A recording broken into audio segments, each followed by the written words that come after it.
Wow, you're such an amazing judge, Miss Nubui. Okay, can I invite the Prime Minister here?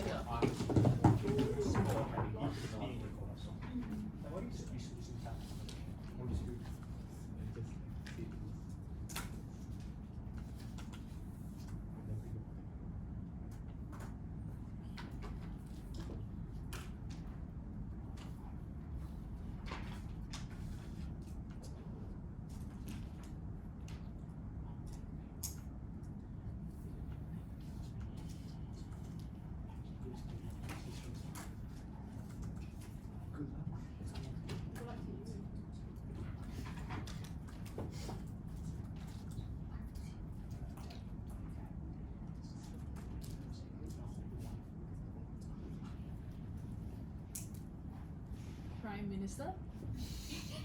It's okay, Ariel Lim. You can all sing and bishop together.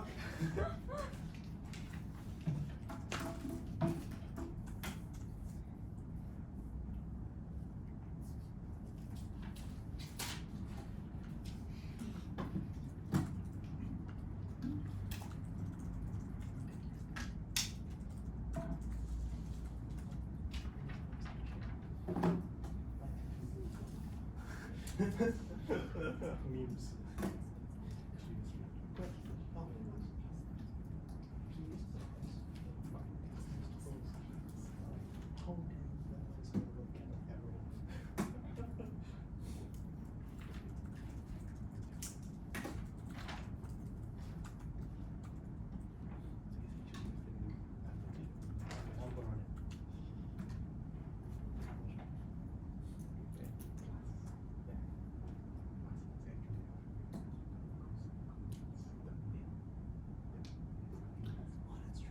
We think that recently, three economists who created this form of research have won the Nobel Prize, and we think that they claim that this form of research is something that is more scientific, is more rigorous, and so on and so forth. We think that ultimately this form of glorification is deeply harmful. We think that this attempts to elevate this form of research above all other forms of research, which we think ultimately encourages people to trust this research far more uncritically, despite the fact that it is unethical as well as fundamentally unreliable. We think that this also causes people to shift their attention away from other policies and other forms of research that do not fall in this category. We think that ultimately this is something that is ultimately deeply harmful, not just for research, but for society as a whole in terms of what policies we choose to implement. So first, let's be clear about what these studies look like, right? We think that ultimately these studies ultimately involve working with two groups of subjects, right? So one that receives the policy, for example, a particular form of healthcare, a particular form of educational interventions, for example, or a particular cash grant, right? And one group that does not receive this particular benefit, right? And then obviously the study then involves observing what happens as a result of receiving or not receiving this particular policy, right? We think that structurally these studies tend to have a few characteristics. First, we think that these studies tend to be either quite small or big, right? So we think that many of them tend to be small for several reasons. Because, for example, it is often difficult to attract subjects apart from the most desperate communities, for example, as well as because these studies can often be costly to administer because you are trying to implement social interventions on an individual scale rather than as a large government policy, right? But we think that ultimately this is something that is ultimately deeply harmful, right? But I think that ultimately in the case where these studies are large, we think that is harmful as well, because we think that the size of these studies amplifies the arbitrariness that occurs within them when certain subjects are arbitrarily denied benefits that the researchers think could be beneficial, for example.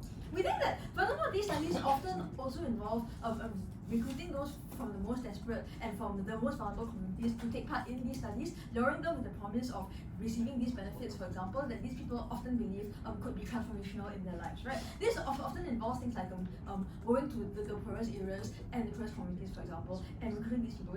We think that ultimately this is something that is deeply harmful, right? Three things in this speech. First, why this research is fundamentally unethical. Second, why it is unreliable anyway because it's very prone to manipulation. And third, why it results in practical policy harms that interfere with our ability to actually implement effective policy. Yeah, closing. So I just want to ask, what form do you think research in development economics should take other than randomized RCTs? Okay. So we think that there are many other forms of research that we should use instead. Things like, for example, regression analysis. Things like, for example, macroeconomic surveys. For example, collaboration with government agencies and so on. In order to find out the effectiveness of these policies, without resorting to this form of unethical research. So okay, first thing in this speech, why is this research unethical, right? We think that ultimately we should note that this research structurally and inherently relies upon there being a very dubious level of consent for two crucial reasons, right? First, because these studies inherently involve working with the poorest and the most desperate communities, meaning that it's very difficult to communicate with these people regarding what this initiative is actually about and what the realistic chances actually are of achieving these policies, for example. This often looks like, for example, elite researchers from elite universities going to these communities and promising them that they will receive a particular benefit without effectively communicating what the randomized selection looks like, for example, or how likely they actually are to end up not receiving anything. We think that many of these people often have a low level of education, for example, or not even be literate in the first place, which makes it very difficult for them to comprehend what the studies are actually like and what kind of policies they're going through, right? Second factual reason, because we think that we think that often the consequences of these particular interventions are highly abstract in nature, right? So this means things like, for example, studies involving a particular educational intervention involve things like, for example, persuading people to be okay with directing their children, for example, to a particular different kind of school or a particular different kind of educational program, the results of which are still unknown, right? So we think that first of all, the results of these things are not known in the first place, and it's very difficult to communicate these things in a way that is that achieves adequate consent, right? Again, these people are often very poor and desperate and tend to believe that these initiatives are beneficial, right? No, thank you. And third factual reason, right, is that ultimately, in the case when the effects of these policies are not actually ambiguous, but are things like a cash grant, for example, that quite unambiguously improve everyone's life, we think that is again even more unethical, because what you are doing here is that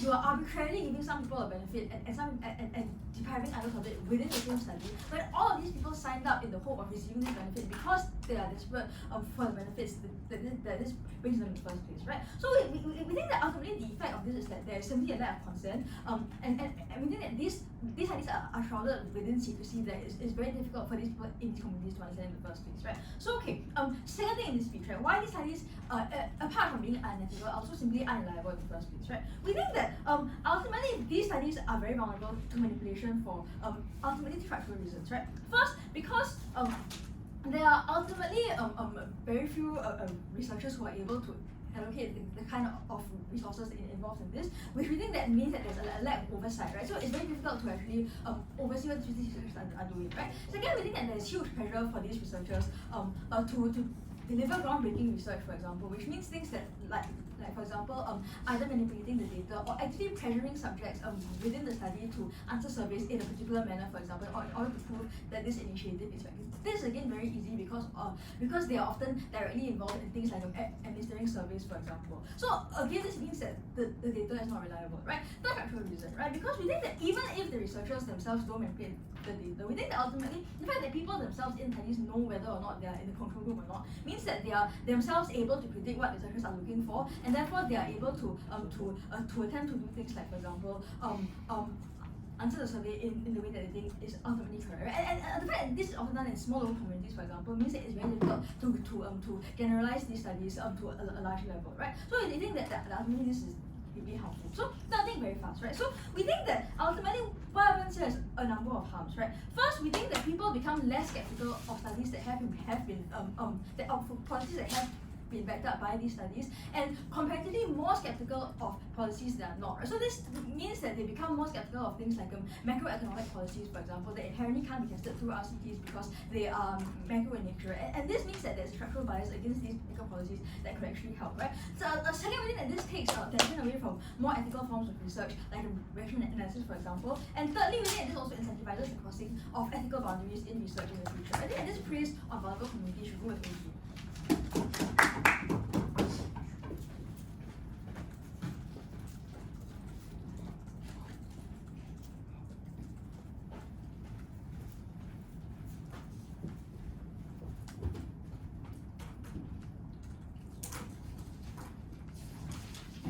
Prime Minister, and now invite leader of opposition to hear.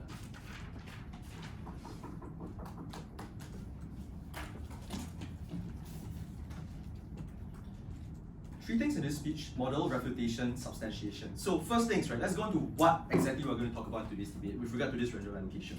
Firstly, we think we're not going to do this for policies that likely or that have a high probability of disadvantaging poor people, right? So if we know for certain that something bad is going to happen to them, we're not going to do this randomized trial to them. There must be some degree of knowledge of the outcome. I think what we're trying to do here is to clarify the uncertainties of outcomes that are generally positive. Another way to look at it is economists don't want to do bad things to people because they want to solve problems to get Nobel Peace Prizes. And I think that is generally the kind of incentive we're looking at. So a lot of what Ariel talks about deliberate sabotaging of poor people may not really stand to this debate. Secondly, we think we're going to stop the trial at the point where it's bad, right? It doesn't make sense to further damage the lives of people at the point in time where we realize that this may have potential huge impact on people. Thirdly, we think that in this case, right, we're not going to do this just out of the blue for no good reason. We think we must first have sufficient basis in terms of sociological theories, in terms of economic theories, in order for this trial to be implemented in the first place. Secondly, there is some sort of corroboration with other set theories, right? You can't do these trials without some proper reviewing of whether it makes sense or not. Thirdly, you must have some other research to back this up as well. Third here, we think that there must be an informed and opt-out policy for this trial, right? So you must tell these people, you are going to be subjected to this, these are the potential risks. We can't tell you for sure what's going to happen, but these are some things that may or may not happen to you, these are some benefits that may or may not accrue on your side. And there must also be an opt-out, right? So insofar as people realize that,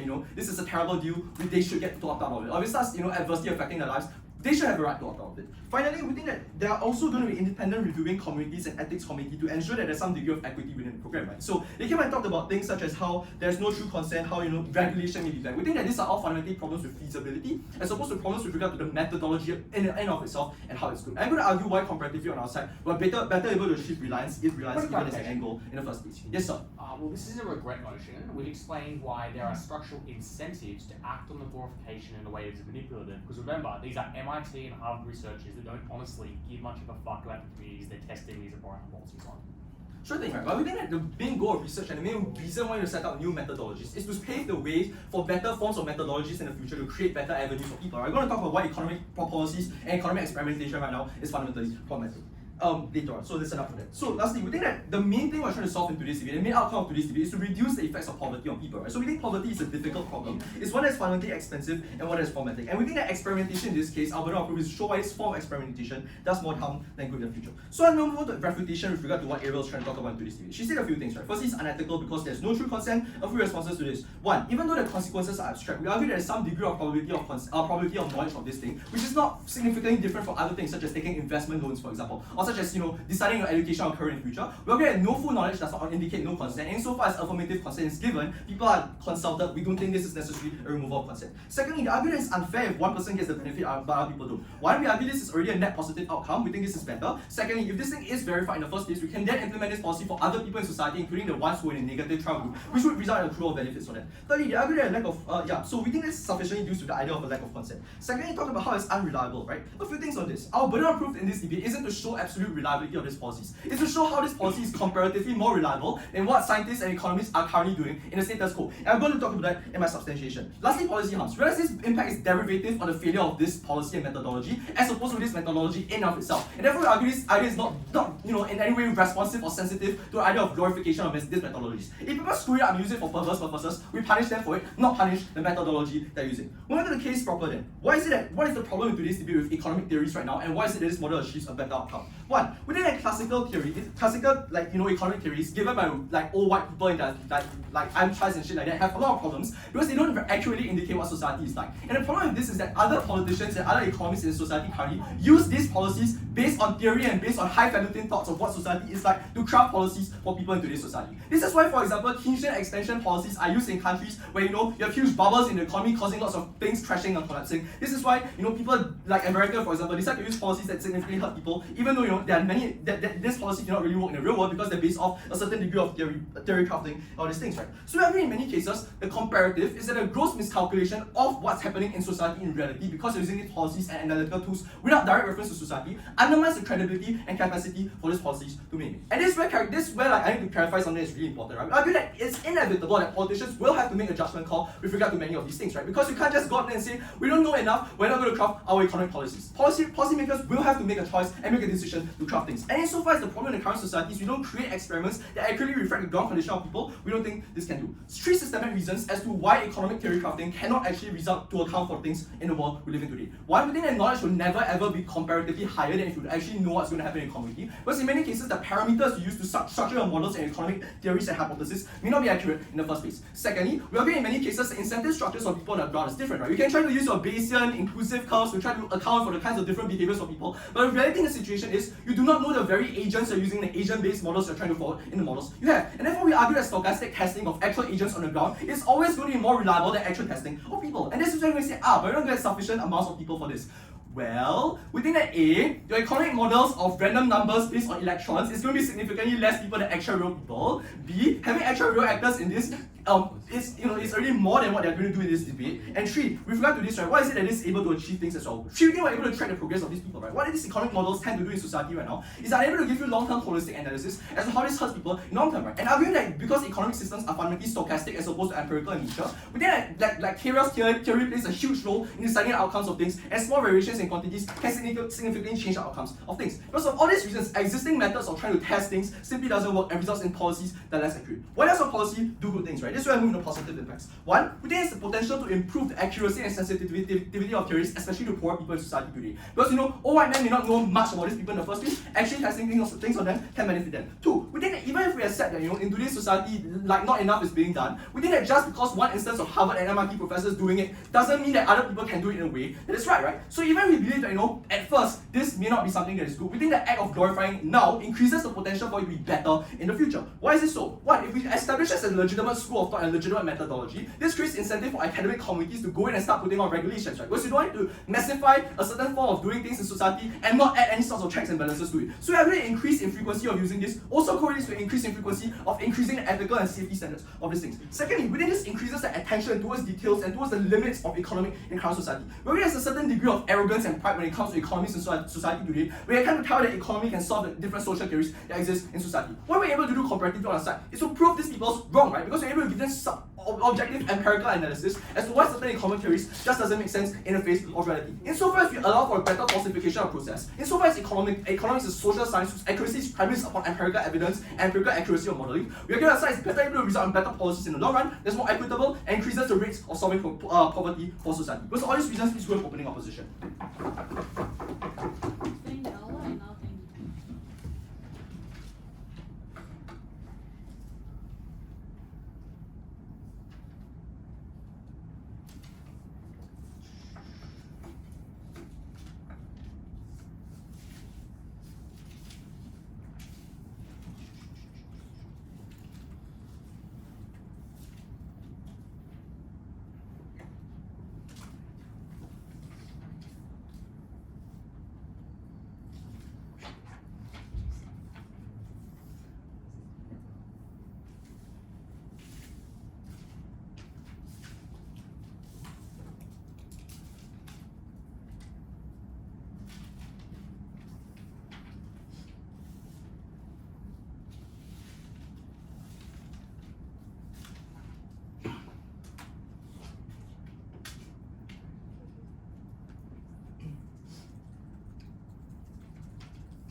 There are many fantastic innovations in the world of economic research. The work by Raj Chetty in using big data to reform housing policy and reform healthcare interventions is truly groundbreaking. The absolute refinement of policy analysis and interventions of macroeconomic data is becoming so sophisticated that we are really moving towards a very effective economic interventions. So the question you need to ask, Speaker, is why should we not only just merely allow for these kind of policy interventions in the slides to exist, but why should we glorify them in the way that we specified? That means that the other forms of economic research and funding have their funding stripped away and they are seen as epistemologically inferior to the work that is so effective. Because they may try to squirrel it and be like, well, it's about, triangulating your research and figuring out the best method. But the reality is, glorification means this research supersedes other research and is used to determine what actually is knowledge. So you can't just talk about, other researches that exist and how this policy works. You have to concede that all the flaws in this policy research must be implemented in the way policies work. Let's do a bit of cleaning up firstly of this debate because it's gotten a little messy. The first thing about glorification, given in our world, obviously there would be some randomized controlled trials because obviously they haven't been banned, there's just a regretting of their glorification. The question you must ask is not, is it, the top leading, really obvious, super excellent intervention that is effective, but rather the edge case where people decided to engage in randomized controlled trials because the force of the glorification pushed them towards that variable firstly, and secondly, how that actual research was received and critiqued. And that's the bulk of our case. Because they then say, well, the legitimacy of it being glorified means you're more likely to enshrine protections. Look at the flipping of this material, speaker. Obviously that is untrue because if you see something as glorified, you're far less likely to say that it has pitfalls. And the reasoning for it is, if it is an excellent intervention, every time you regulate it or restrict it, you're stopping this, wisdom, epistemological wisdom being accessed. So every single intervention is viewed with deep skepticism. Adding the kind of ethical constraint they talk about is viewed with deep skepticism because it's seen as taking away the potential economic brilliance that could lead to the next foundation. So we say that all the protections they talk about are far more likely when the world views economic research with skepticism rather than with a blind faith they talk about. The next thing they try to do is give a model, which is really strange in this kind of debate because obviously you can't implement a model, and we explain all the structural reasons why their model doesn't work. Because the Harvard economists are self-centered. They exist in Ivy League universities for all of their lives. They're not seeing poverty as a grand project to solve. They're seeing this as a sticker on their name, so they get a Nobel and are written in a Wikipedia article and seen as being sophisticated. Sure, they might eventually, serendipitously develop some sort of care for the developing world, but realistically, you have to analyze that the ivory tower that guides these economists is powerful and prevents them from actually accessing the ethical resources and actually accessing the things that are important in this debate. I wanted to do a few things next. I'm going to talk about a few scenarios, and this really defeats the broad premise of their claim. There are two scenarios that can exist for this kind of research. Either they're trying to triangulate research that is really obviously beneficial, and interventions have been shown that are really obviously beneficial. An example of this is like cash transfers to refugees. What's the consequence of that? Firstly, you give some refugees this cash transfer and others not. That means two things. One, it's shown as effective, at which point you have just deliberately chosen some refugees to get this money rather than others, and you've deprived them of that resource, which is why both our principle and practical material is really powerful. Because half the refugee population of Lebanon just starved because you decided to play around with a randomized control trial rather than letting someone feed their kid for a day. Or it proves it wrong, and this is an incredibly beneficial trial. Therefore, you've actually undermined a very beneficial intervention, so people are less likely to give cash transfers in Lebanon, standing behind that particular policy for many years. What if it's dubious? Well, that's where all our policy point to is sufficient, because they go, but other research is dubious too, like you can't, they could say this at closing, they haven't said it yet. Oh, you can't have full access to certain points of data. Maybe it's somewhat unethical to have big data in certain instances. Maybe you can't get all the access. I'm going to explain to you a substantive argument on why blind faith is bad, but the additional point here is that doesn't matter because the glorification of this means that all of the structural problems in methodology are determinative.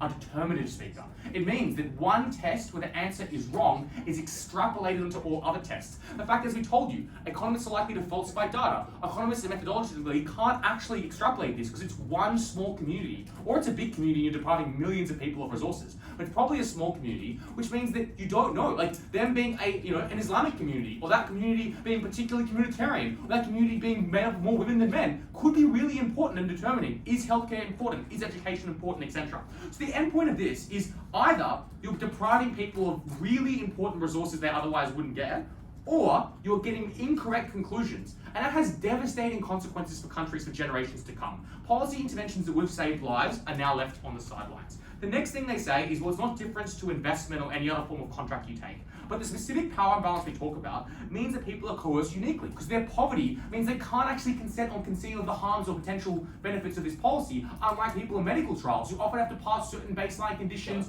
of welfare and soundness of mind that you couldn't obviously enforce. And the final thing they say is that, we can impose these sort of restrictions. I've already explained why it's not possible in like a modeling sense, but here's the restriction. people are ivory tower elites who do this kind of policy. So you're going to have one or two economists that go to India and test out this policy in a rural village. The oversight mechanisms they talk about are impossible. It is extraordinarily difficult to ever actually assess or make this accountable. So the point is that ethical conditions are very dubious, but the research is very unlikely to actually be effective on that basis. It being on the ground is the exact narrative that people give that justify this research being better than others with no empirical basis. I'll take a question from opening. So tell us why glorification and skepticism are necessarily diametrically opposed.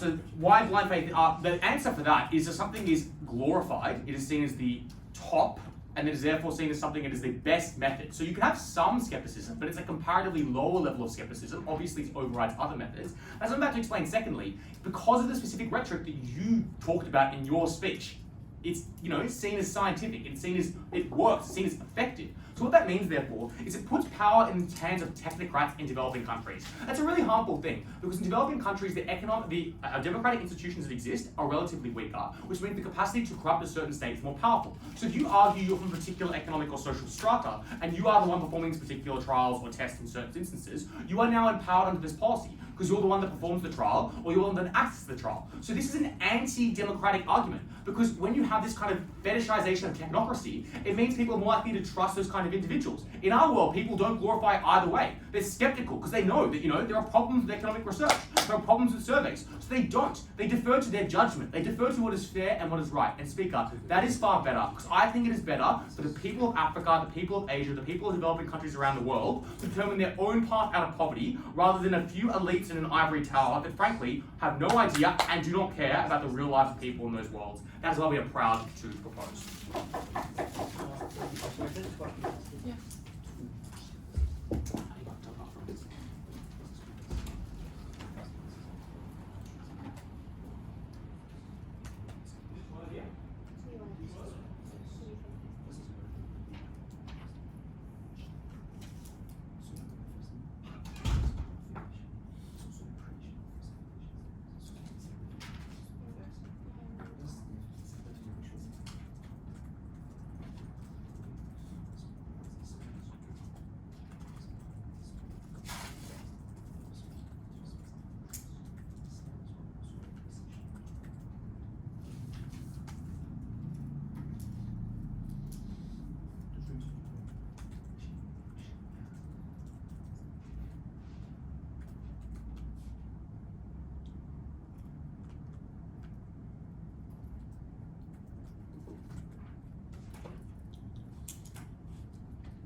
I think I invite Yao.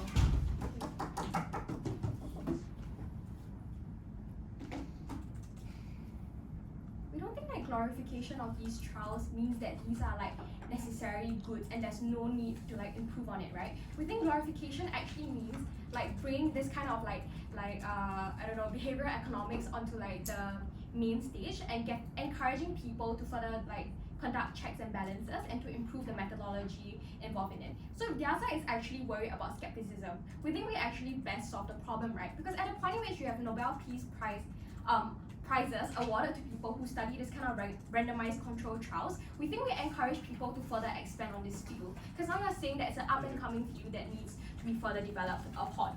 So there are three main things that I'm going to tackle in this debate. Firstly, why is it that solving poverty is something that requires innovative solutions? Secondly, how we think we actually best solve this through testing all these innovative solutions. And finally, on the idea of ethics, right?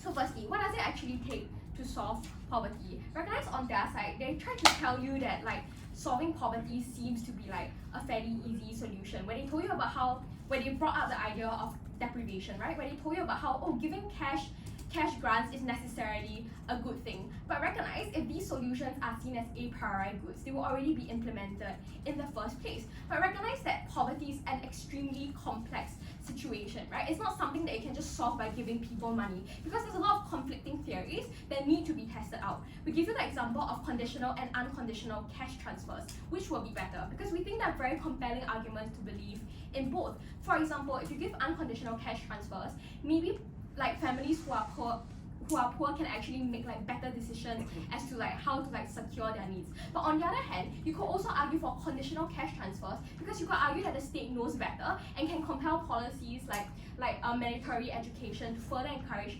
parents to like go by it, right? So recognize that it's very difficult to understand theoretically under their current model as to what exactly it takes to solve poverty. We think that poverty is something that is incredibly complicated, and because of its complex nature, it needs innovative solutions.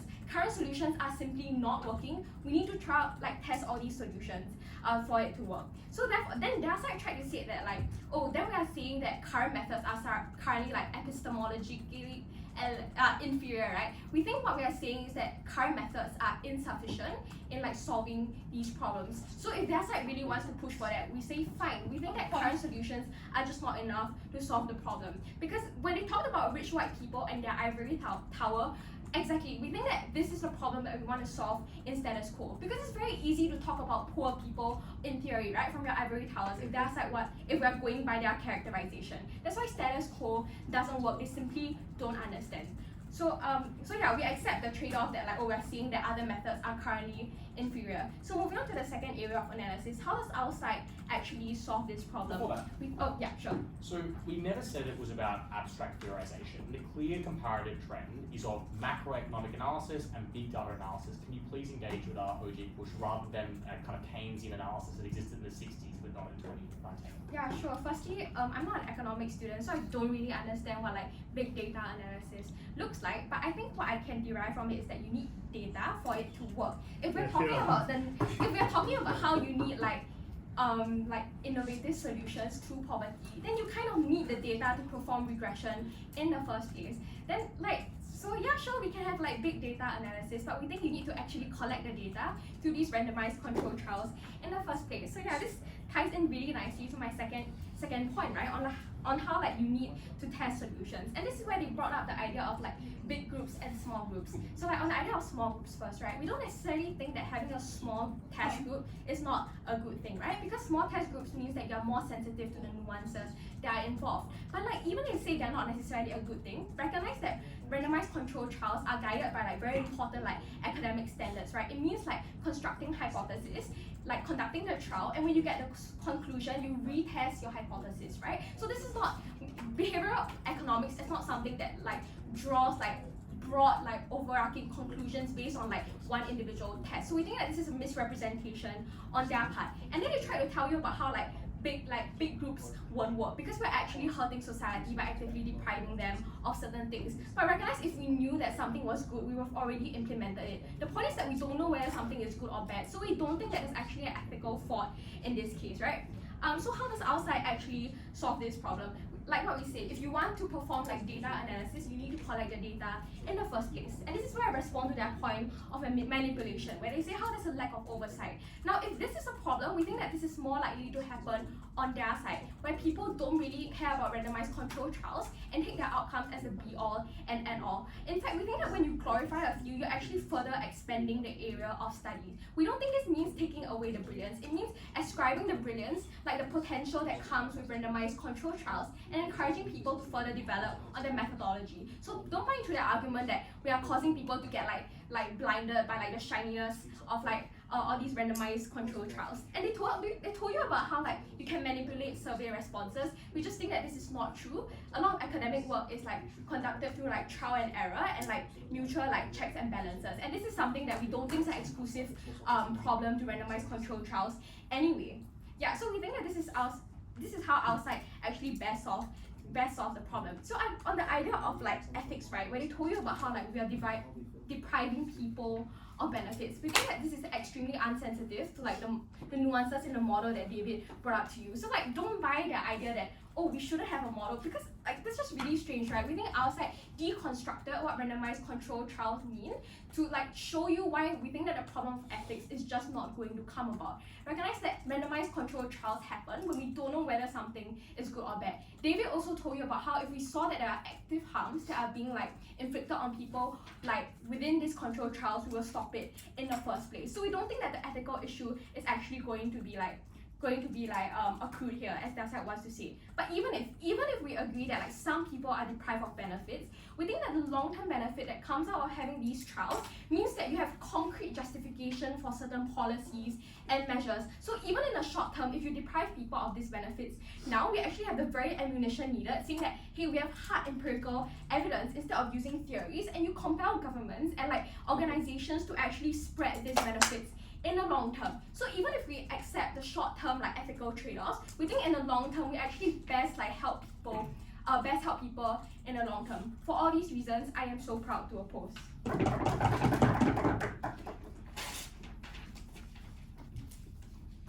I think Yao why not invite member Gak here?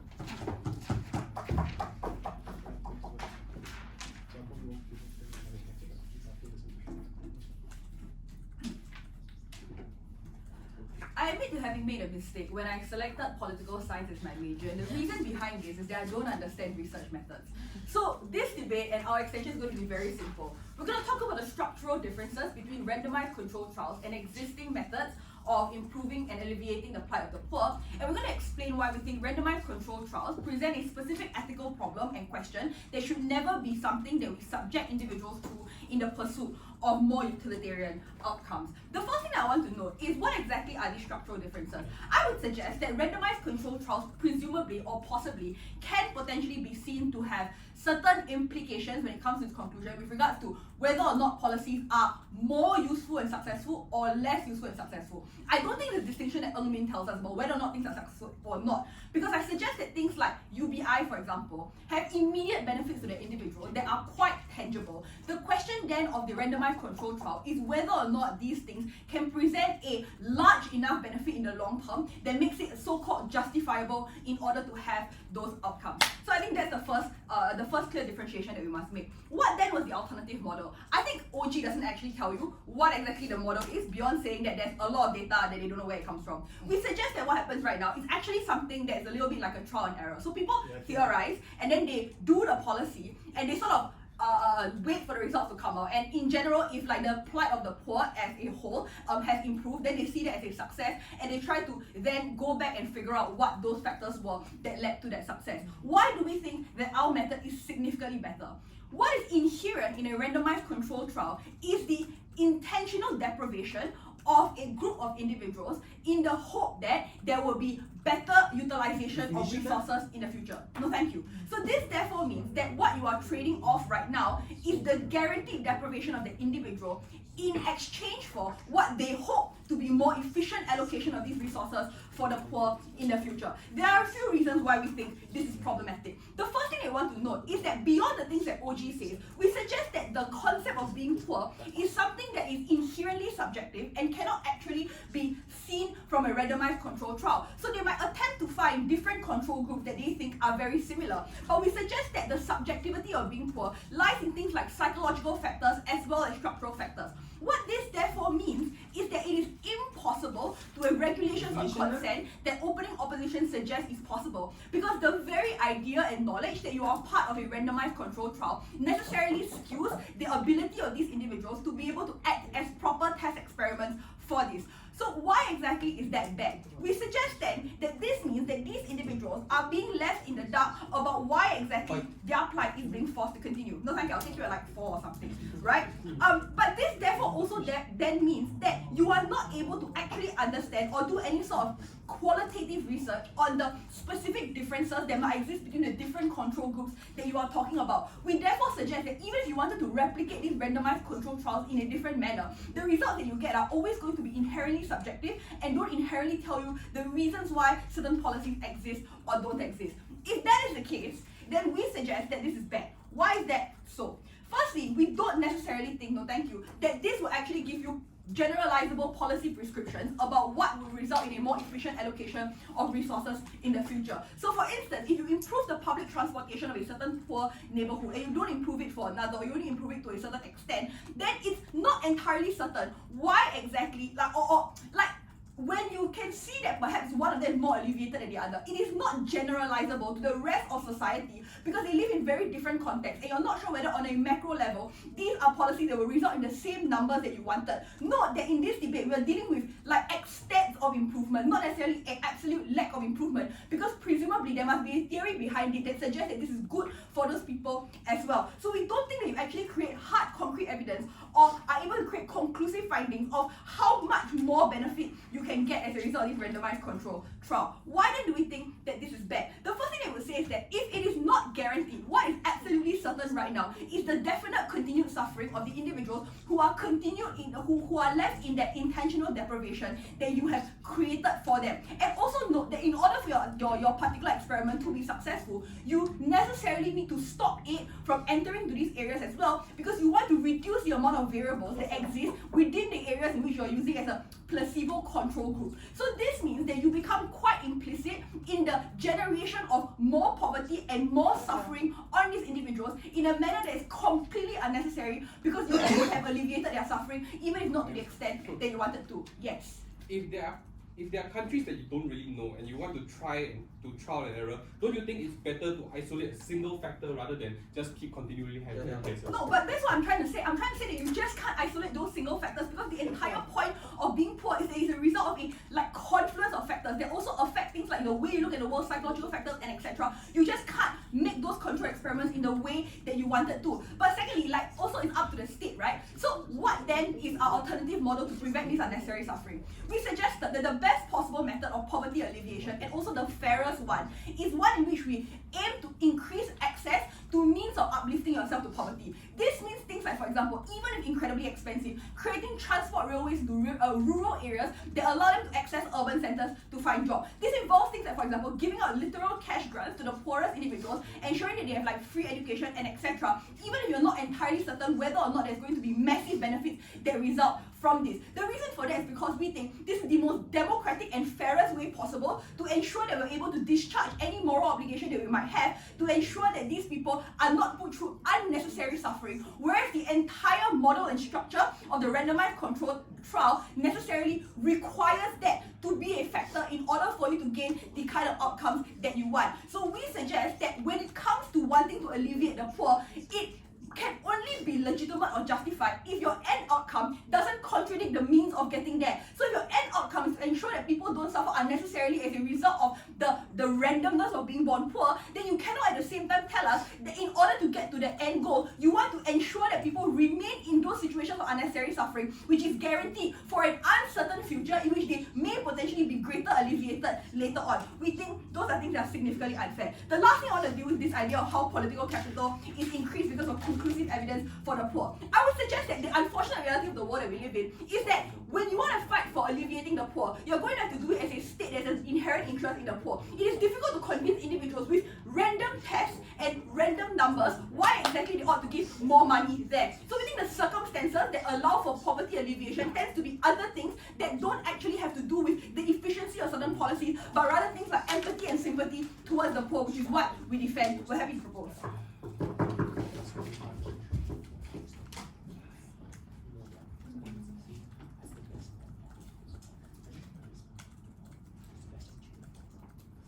See, I think member gov and I invite member op.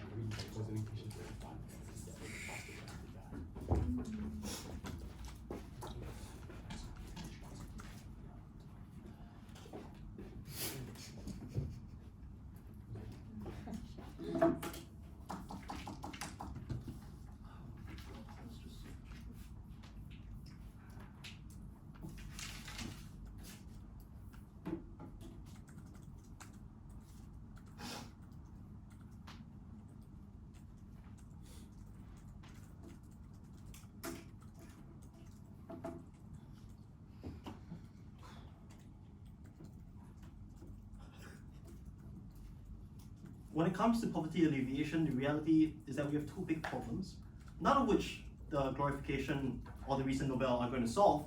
but they help to alleviate. And these two big problems are, one, we have not enough resources to solve all the problems of the poor. It would be nice if you could just give cash grants to everyone in rural India, across Africa, or in Latin America, but we don't.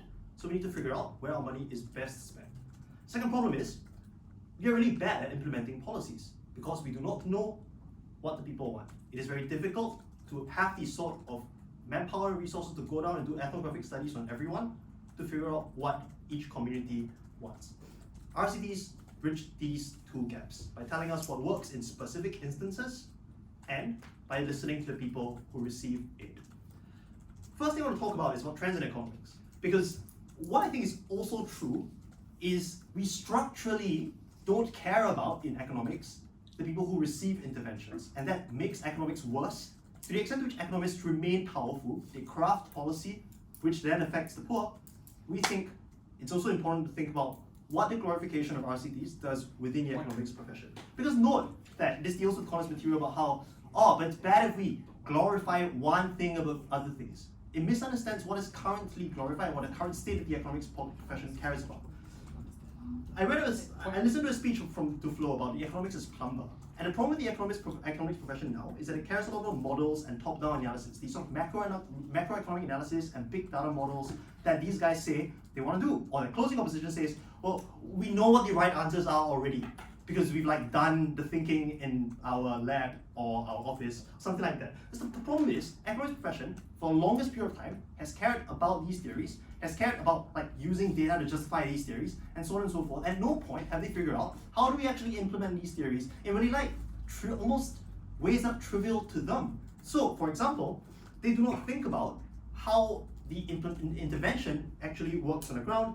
They don't think about, for example, how to incentivize schools or people to go to school. They don't think about whether when you give mosquito nets to a group of fishermen, whether they will actually use the mosquito nets as instructed, or whether they will use them as nets to catch fish and poison the fish, ruining their livelihood. On that. So it's important that they get the implementation stage right. What RCTs do is they close the gap. They say, in this instance, instead of deciding blind whether you should intervene in this way, that your theories say you should intervene, you do a RCT, which is small scale, and therefore donors are more likely to accept that, and then you decide, this is the best thing to work for this community. It's fine if it's not replicable. So the point is, we don't expect it to be replicable outside the kind of reasonably generalizable bounds of the community. So I guess if you do an RCT on 2 villages, you can then assume that other villages which are kind of like that village in the region could work. So it's slightly expandable, but not a lot. But the point is that at least for these group of people, you have an intervention that you know works, which is incredibly important. The alternative is just the generalizable stuff they want. One, know that RCTs, because they involve less cost, are easier for donors to accept, which is to say they know that money is not going to waste. If the RCT has shown that it works in this particular area, they now will greenlight the project for that area. Their alternative is actually just no projects happening. It is not donors having infinite largesse to give projects everywhere, because donors don't care about that. They want to see that something works first. But I think there are other benefits to this as well, which is to say, one, RCTs epistemically tell the economics profession, your approach to top-down model thinking, debater, abstract style, is not the only approach that works, because epistemically you ought to care about the people who receive the benefits and you ought to care about implementation. No thank you. Two, it justifies to patriarchal communities or communities in power within that group. It gives these studies the illusion of experimental verification. So it justifies counterintuitive outcomes, such as often outcomes that benefit women or disadvantaged groups in these communities. And finally, because the glorification of RCTs in the real world, since it's the Rex motion, is inextricably tied up with the fact that Esther Duflo is the first and is not only the youngest Nobel winner ever, but also the first woman to win the Nobel Prize. The glorification of RCTs and her work means to the economics profession that they should care more about diverse voices and listen to voices from all walks of life, as opposed to the narrow group of people who have made up economists from all for thus far. So we think, independent of the stuff that is to do with whether RCTs work, this is the stuff that changes the way the economics profession thinks about dealing with the poor in a way that is important. Okay, before I go on, yes. Which study should be seen as more legitimate? Surveying every household in a country as to how they use the mosquito net, or surveying or having an experiment on one village, seeing that it works, right, and then giving a false policy to everyone? The everyone. problem with that approach is you often can't survey every household person. That is the resource constraint they discuss. But secondly, I just don't. it also doesn't deal with the real world implication of actually giving them a mosquito net, because often what people say in surveys is just different. And it ignores the fact that the base rate is now that they don't care about surveying people in the first place. No. Okay. Second part of the debate, of my speech rather, is on ethicality and whether this form of research is good. The problem with the opposition bench is that the way they see it is, it's unethical because this form of RCT interventions are imperfect. They fail to recognize the comparative, which is that in a resource-scarce world, you just do not do other interventions that you are not sure would work because donors do not donate those things. But importantly, the assumption they have is that every single intervention you make is like potential at worst value neutral, right? Like just give them money. Like what could happen?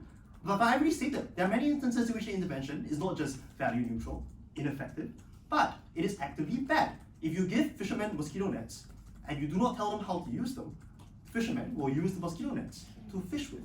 And then they will have no fish, which makes their lives worse. These are sort of like trial and error, large-scale policies that opposition would have you implement, which is damaging. But importantly, also know that even if that's not true, like, oh, how could you be so dumb?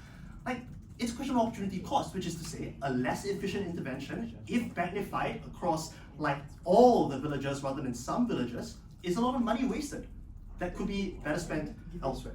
The questions they raise about consent, note that they are symmetric to all forms of research and all forms of implementation.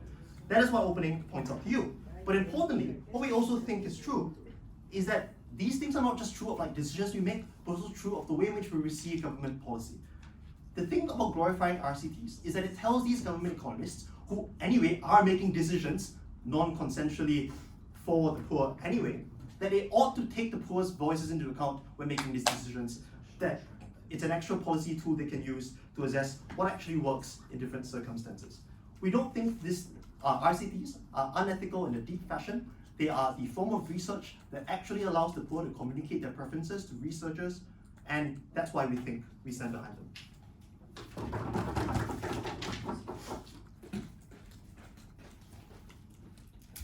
Okay, I thank member Ott and I invite Yao Kun.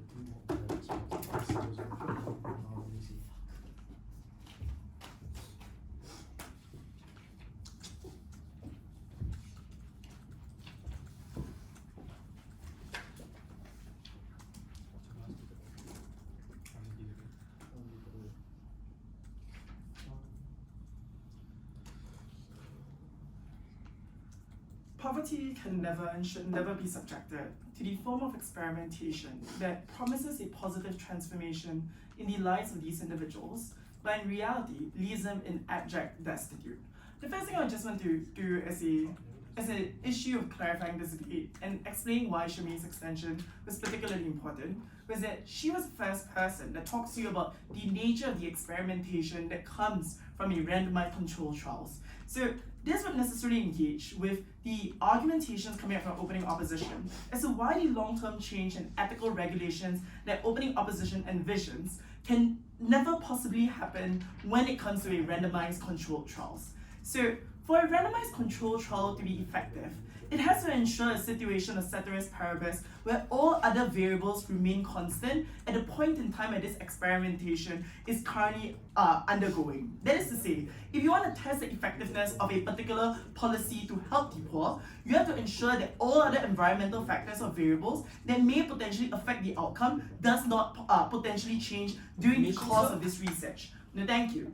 That means regulatory mechanisms or measures, such as granting full knowledge or information to the research participants, or even an opt-out mechanism, necessarily introduces unnecessary variables that hurts the end outcome that you want to get at. This necessarily feeds into Sher May's argumentation, which is to say that this reinforces all the problems with the mechanism they talked about. When you get the outcome, these are outcomes that are not generalizable across all stratas of individuals that suffers from a that suffers from poverty in general. No, thank you.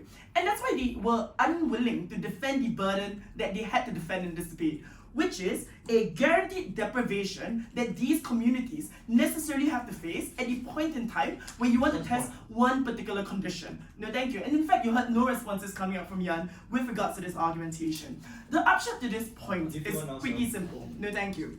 One, the nature of this research has to operate has to operate on a lie, so that individuals necessarily believe that it would help them and therefore are willing participants to engage in this research.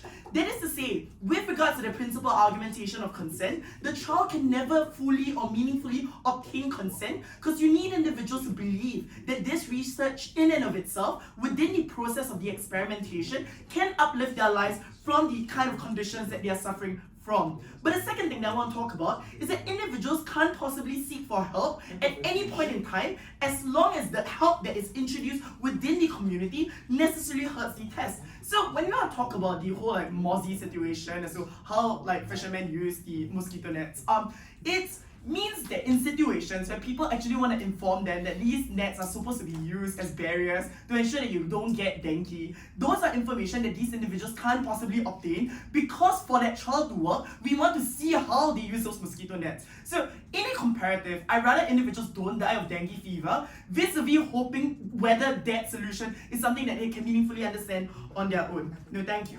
But the second thing that I definitely want to talk about is that the results and the end outcome is inherently problematic in the way to which we evaluate those policies. One is that we told you that poverty, coming up from Sher May, is that poverty as a metric is subjectively different across different socioeconomic groups, which means that one, you can't possibly get conclusive findings because there's no generalizable end outcomes or trends that you can extrapolate from this information. But the second thing, and I want to crucially add in this debate, is that even if you can get the inclination as to whether this policy would succeed or not, because the way that it's being conducted is that it ensures that all other variables remain unchanged, it does not engage with the interactions of other variables and other policies that may potentially affect the effectiveness of that model to begin with. That is to say, the implementation might only fit the bill of people who fits those existing conditions or variables to begin with, but does not take into account the interaction of all other variables that may potentially affect the effectiveness of it. That's why the principal discussion coming out from Sher May is critically important in this debate. That the end outcome, no thank you, cannot contradict the means towards how we achieve that end. And that solving poverty cannot come at the expense of allowing poverty to fester and allowing poverty to exist. Why is this discussion important in this debate to begin with? And I just want to start from the simple understanding that scientific research is meant to create innovations and create useful outcomes for the rest of society. It means that their functionality is premised on the trust that society places within scientific institutions and scientific infrastructure, that whatever they do is to come at the benefit of individuals on the ground. And I would suggest that that's why you see such a huge uproar when these individuals were given the Nobel Prize Award, because it came at the cost of experimenting poverty and depriving them of certain socioeconomic needs or concerns that was of particular importance to them. I would suggest the more individuals are less likely to trust scientific institutions or scientific models, because it may potentially come at a cost of these individuals. It is only then when the research that you talks about necessarily diminish exponentially under the side of opposition bench as a whole. This nicely therefore ties into the next idea or the next discussion I want to talk about. With regards to the evaluation of these policies, is it only one that can be evaluated through an economic lens? But before I move on, opening. So, would you rather have misinformed government policies and lie to people that is going to help them, or have specific targeted policies for specific communities that's sensitive to their needs and provide them and with empirical evidence to show that it will actually help these small communities you're talking about? So it's unclear to me why the comparative is that CG has to defend its misinformed governmental policies. We are fairly willing to admit that when these policies are ineffective, governments can target and fix those problems. But I think the unique difference here is that the way to which we help individuals is that we do not deprive them of the conditions that they may potentially change for themselves when other external variables are willing to help them. What does this look like? It means private institutions. It means NGOs willing to step in to provide those conditions of materiality to ensure that these individuals are able to sustain themselves. In those situations under the side of opposition bench, when you want to conduct an RCT, you will have to ensure that all these other variables do not interfere with your experimentation process. That means NGOs' ability to break in or like to ensure that interference to help these individuals cannot potentially happen in the world of opening opposition. And that's why I would suggest that it's unclear as to why the RCT is the only way to evaluate the policies if the claim is that classical economic theory doesn't look at the evaluation of those policies. Sociological lens on analysis of understanding how those policies work might potentially happen. Look at Teo Yan and her evaluation of socioeconomic inequality in Singapore in questioning economic policies. Sociologists can get a job. The last thing I ever want to say is that like this short-term ethical trade-off makes no sense whatsoever because it comes at the cost of very real individual lives on the ground. I would suggest that this is a trade-off that cannot be worn under the side of proposition.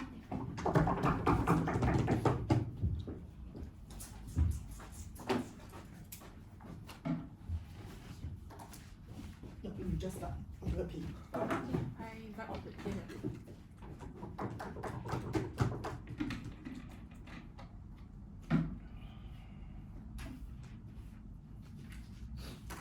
Look, we all agree that mosquito nets are good, but if you think about big data and like all these things that trend towards mosquito nets being a good thing, or the conclusion that mosquito nets are a good thing, let me tell you a story about why those things actually fail. If you just throw mosquito nets at fishermen, what often happens is that they will use the nets, but they will use it to fish, and they will poison the fish. And because of the chemical that's washed away in the sea, they use it and they use it at their homes, and they don't actually get protected. And the end result is that they have no money because they don't have fish, and they don't have protection because chemicals are washed away, and they get dengue. And that's far worse outcomes because of these things that happen. So their side cannot just assert that trial and error is a good thing or big data is a good thing without actually trying to engage with what happens on the ground. Especially when Sher May actually agrees that there are confluence of factors affecting every single village out there, which means that we need to identify and specify different factors in different villages that account for the different behaviors that these kind of people do. The point here is this: when it comes to behavioral economics, it is often very trial and error in the first place. But the point in trial and error is to optimize the trial and error, which means that we want to use RCTs in order to identify factors within which we think are important to isolate, right? In order for us to understand why stupid people and also poor people do stupid things in the first place. In those aspects, we think they don't actually give you alternatives to show you why those things are better, rather than you just assert that big data is good. I mean, obviously big data is good, but if they don't actually give any like tangible outcomes in the real world, we think that they fail in this debate. But I just want to point out, sit down. I just want to point out that when it comes to this kind of, when it comes to what we have contributed, Yan specifically tells you three things. Number one, why it is not a guaranteed, or why it is often counterproductive because fishermen. But secondly, and more importantly, when it comes to intervention, their side is also harmful. So while I acknowledge that their side seems to just try to harp on this idea of like you try to deceive them because you deprive them of certain things, but their side also deprive them of these things as well. Because, and what's worse is that you use trial and error, right? Which means that you just throw in a bunch of factors and you try whether or not those things work, which means oftentimes you deprive them of more things and with less outcomes. We think that those things means that trial and error is far worse and is far less optimal compared to RCTs, which is what we think is important. But lastly and more importantly, Farhan actually never rebuts what Yan says specifically about donors, which is that if you don't show donors that they can actually give you money, what often donors effect, what often happens is that they are just not confident in you producing results, and therefore they just don't donate you money. We think those things are bad. But before that, yes. Can you please engage the material we give you at PM, which is that essentially because these tests are so small, it's just the same as picking out a lottery out of a hat and hoping for the best. There's no rigor to this. It's too small to ever generalize. So we think a sample size works in a world where villages are small as well. So while the sample size are small, we think that it is at least specific to this village. And with this village, we think that it's much better in predicting what actually happens on the ground. So we don't think that, again, this assertion of big data just blows my mind. I don't understand what this is about. But two arguments for you today. Number one, how do we help poor people? Number two, how do we improve behavioral politics? But the first is that I think that, again, the government bench keeps harping on this whole idea of big data and like trial and error, right? But the bulk of the reasoning behind that is that they explain and try to tell you that there are confluence of factors behind all these things in the first place. But again, they don't actually tell you how this confluence of factors is solved by trial and error or by anything else on their side, which means that they actually don't have an alternative to RCTs, which often makes it far worse for their side because they don't actually get the benefits that our side proves to you, which is fishers and fishmongers and all these things which are important in the first place. The problem is that, as Yan points out, that there are actually very limited resources when it comes to developmental economics, which means that people are not actually very cognizant of what behavioral economics is because it's a confluence of psychology and economics, and it actually contradicts like traditional economic theory, right? Which is people are not like rational. In those instances, we think that it is much better if we find results based on small trials to make sure that these people actually understand what is going to happen and what is actually like the difference behind economics slash vis-a-vis behavioral economics in the first place. So we think that while big data and the traditional economic theory can help us, we think that we need to scope down and to use behavioral economics and developmental economics as a way to think of the world in villages. So in those aspects, we think it's far better. Because in countries, so like their side seems to keep POI this fact that, oh, big data is much better because we got more data. But the point here is this: when it comes to developing countries like Burundi or like in other places like Congo, oftentimes data exists in patchwork, which means that when it comes to data, we don't actually get very reliable data, which means that it is more often accurate in developing world, but it's not actually developed world, but it's not actually accurate in developing world, which means that oftentimes it is criminally overrated and all the theories that exist just prove to confirm one another in the first place. So we think that's bad. But secondly, let's talk about how do we improve behavioral economics. And this is again another major point that Jan points out that actually hasn't gotten any rebuttal, which is that when it comes to big data models, we already see economists favoring these big data models in the first place. But the point is, how then do we really implement economic theory, right? We think that RCTs is much better because we isolate the different factors that exist, that we try to think, and especially we think that it is much better because we at least suspect that this is the thing that actually accounts for this particular behavioral change, right? We think that at least those things are far better than trial and error, because the reality is, what if you go to a meeting with a donor and you tell them, we are going to try and error, like maybe it will work, maybe it won't. The point here is this: people won't actually know what your research is about, and you don't actually unable to promise them a certain result based on this particular thing in the first place. What this means is that you get less donor money, and you just don't often result in a certain thing that exists in the first place. But the point here is this: we at least bridge the gap between the economists and the donors, and we allow for far more like developmental economics RCTs in places where we need them, in places where we actually can scope them down in the first place. Those things are especially important, and we think that if donors, so in these areas, right, we think that those things are far more important than compared to big data theory that tells us the same thing over and over again without actually thinking about what happens on the ground. With this, we think that you need to think about fishermen and like dengue. So we are very proud to propose. Okay, I thank all speakers. Cross house, shake hands. The round is silent. We will get back to you. The round is silent.